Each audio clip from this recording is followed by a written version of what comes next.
அனைவருக்கும் காலை வணக்கம். நலம் நலமறிய நிகழ்ச்சியில் நான் உங்கள் மூலிகை வேளாண் ஆராய்ச்சியாளர் சாலை மருதமலை முருகன் பேசுகிறேன். இன்னைக்கு நம்ம பார்க்க போகிற பொருள் வேம்பிலிருந்து எடுக்கக்கூடிய வேப்ப எண்ணெய். இந்த வேப்ப எண்ணெய் அப்படின்னு சொல்லவே அந்த காலத்தில் நம்ம எந்த வீட்டுக்கு போனாலும் கூட என்னென்னா நமக்கு வீட்டில் ஒரு ஃபஸ்ட் எய்டு கிட்டு முதலுதவி பெட்டி மாதிரி வச்சுருப்பாங்க. அதில் வேப்ப எண்ணெய் இருக்கும், விளக்கெண்ணெய் இருக்கும், நாமக்கட்டி இருக்கும், சுக்கு இருக்கும், தேன் இருக்கும். ஏன்னா எப்போனாலும் அவசர கால மருத்துவத்துக்கு பயன்படுத்துகிறத ஒரு முக்கியமான மருத்துவ பொருள் வேப்ப எண்ணெய். இந்த வேப்ப எண்ணெயில் பலவிதமான பயன்பாடுகள் இருந்தால் இதில் அசாடிராக்கின்ற ஒரு மூலப்பொருள் அற்புதமாக உதவுது. வேப்ப எண்ணெய் அதிகப்படியாக ஏற்றுமதி ஆகக்கூடிய ஒரு பொருள். ஆனால் நம்ம வேப்பெண்ணெயை தேய்ச்சிட்டு போனால் என்ன ஆகும்? வேப்பெண்ணெயோட வாடைக்கு வேப்பெண்ணெய் தேய்ச்சிட்டு வந்தீங்களா அப்படின்வாங்க. நம்ம சித்த மருத்துவத்தில் அந்த வேப்ப எண்ணெயோட ஸ்மெல் தெரியாமல், அந்த வாடை தெரியாமல் நம்ம இன்னைக்கு தயாரிக்க போகிறோம். ஒரு வேப்ப எண்ணெயோட தயாரிப்பு பார்க்க போகிறோம். வணக்கம். நலம் நலமறிக நிகழ்ச்சியில் நான் உங்கள் சித்த மருத்துவர் கல்பனா தேவி. இன்னைக்கு நம்ம முழங்கால் மூட்டு வலி சரி பண்ணக்கூடிய ஒரு தயாரிப்பு பற்றி பார்க்க போகிறோம். இதற்கு நம்ம மேஜராக எடுத்துக்க வேண்டிய பொருட்கள் என்னென்ன அப்படின்னா, வேப்பெண்ணெய், கிச்சிலி கிழங்கு, இரண்டே பொருட்கள் தான். இப்போது வேப்பெண்ணெயை வச்சு எப்படி முழங்கால் மூட்டு வலிக்கான தைலம் செய்கிறதுன்றதை பார்க்கலாம். இப்போ நம்ம ஸ்டவ் ஆன் பண்ணிட்டோம். இதில் ஒரு 250 ml அளவுக்கு வேப்பெண்ணெய் சேர்க்க போகிறோம். வேப்பெண்ணெய் பற்றிய சித்தர்கள் பாடல் என்ன சொல்லுதுன்னா, வாதம் போம் பித்தம் மிகும் மாறா கிரந்தியோடு மோது கரப்பான் சிறங்கு முன்னிசவும் ஓதுடலின் நாப்பனூறு சுரமும் நாடு சன்னியும் தொலையும் வேப்பனை என்றொரு கால் வில் அப்படின்னு சொல்கிறாங்க. நம்ம முன்னாடி காலங்களில் வேப்பனை அதிகமாக பயன்படுத்திட்டு இருந்தோம். இப்போ அந்த வேப்பனையோட பயன்பாடை நம்ம குறைச்சதுக்கு ஒரே காரணம் அந்த வேப்பனையிலேருந்து வர்ற ஒரு விதமான மனம். அப்போது அந்த வேப்பனையிலேருந்து ஒரு வெகுட்டல் மனம் வருது அப்படின்றதுனால இதை பயன்பாடை விட்டுட்டோம். சித்தர்கள் பாடலில் வாதத்தை குறைக்கிறதுக்கு வேப்பெண்ணெய் மாதிரி பெஸ்ட் எதுவுமே இல்லை. நம்ம மூட்டு வலிக்கு எவ்வளோ விஷயங்களை பயன்படுத்துகிறோம். இதில் வேப்பெண்ணெய் மாதிரி ரொம்ப எளிமையாக மூட்டு வலியை சரி பண்ணக்கூடியது எதுவும் இல்லை. ஏன்னா வேப்பெண்ணெய் உடனடியாக அந்த இடத்துல சூடு அதிகப்படுத்தக்கூடியது. இப்போ இதோட நம்ம என்ன சேர்க்க போகிறோன்னா, கிச்சிலி கிழங்கு. இதோ கிச்சிலி கிழங்கு இருக்குது. இந்த கிச்சிலி கிழங்கை 1-2 தட்டி இது கூட சேர்க்க போகிறோம். அதாவது இதோட மனத்தை மாற்றுறதுக்காக இந்த கிச்சிலி கிழங்கு சேர்க்குறோம். கிச்சிலி கிழங்குமே நல்ல வாதத்தை சரி பண்ணக்கூடிய, பர்டிகுலராக முழங்கால் வாதம் அப்படின்னு சொல்கிற மூட்டு வலியை சரி பண்ணக்கூடிய, கால் மூட்டு நீ ஜாயிண்ட்னு சொல்லணும் இல்லையா, கால் மூட்டு முழங்கால் வலியை சரி பண்ணக்கூடிய தன்மை உள்ளது. இப்போ அந்த கிச்சிலி கிழங்கை எடுத்துக்கிறோம். உரலில் போட்டு 1-2 தட்டுறோம்.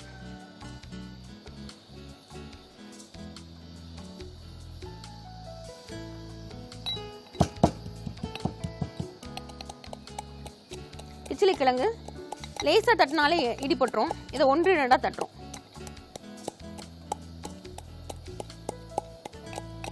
ரொம்ப பொடியாகணும்னு அவசியம் இல்லை, லேசாக பொடிச்சா போதுமானது.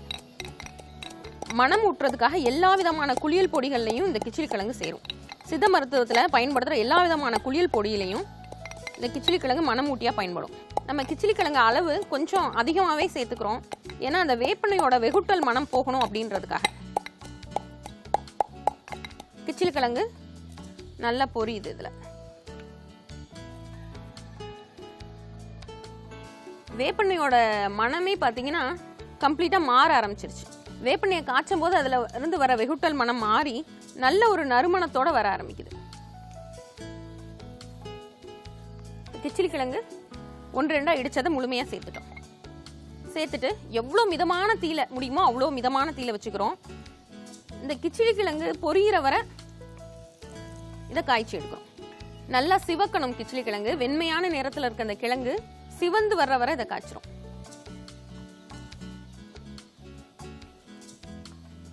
லேசா சிவக்க தொடங்குது கிச்சிலி கிழங்கு.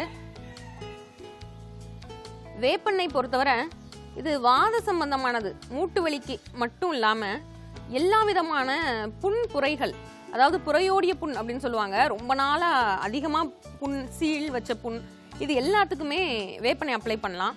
அது மட்டும் இல்லை, நரம்பு இசிவு அப்படின்பாங்க. ஒரு சிலருக்கு இடுப்பில் இருந்து குதிங்கால் பின்னாடி வர பிடிச்சி இழுக்கிற மாதிரியான ஒரு வலி இருக்கும். அது நரம்பு இசிவு அப்படின்னு சொல்லுவாங்க.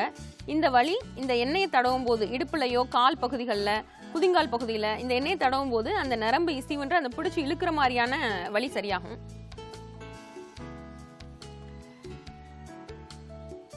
இப்போ இந்த வேப்பெண்ணெயை நம்ம வடிகட்டி எடுத்துக்கிறோம்.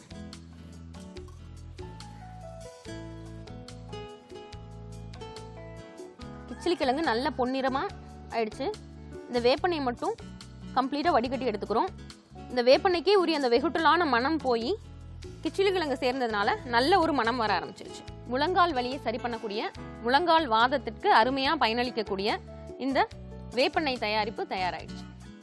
இப்போது சித்த மருத்துவத்தில் முழங்கால் வலி அதை எப்படி குறிப்பிடுறாங்க அப்படின்னு பார்த்தா, நம்ம ஆஸ்டியோ ஆர்த்ரைட்டிஸ் அப்படின்னு சொல்கிறத சித்த மருத்துவத்தில் கீழ்வாதம் அப்படின்னு குறிப்பிடுறாங்க. அதாவது முழங்காலில் வர பர்டிகுலரான இந்த வலி, இந்த முழங்காலில் வர இந்த பர்டிகுலரான வலியை 10 விதமாக பிரிக்கிறாங்க. 10 விதமான முழங்கால் வலி சொல்கிறாங்க. அது என்ன மாதிரியான வலி இருக்கும் அப்படின்னா, மூட்டு பகுதியில் முழங்காலில் வந்து வீக்கம் இருக்கும்.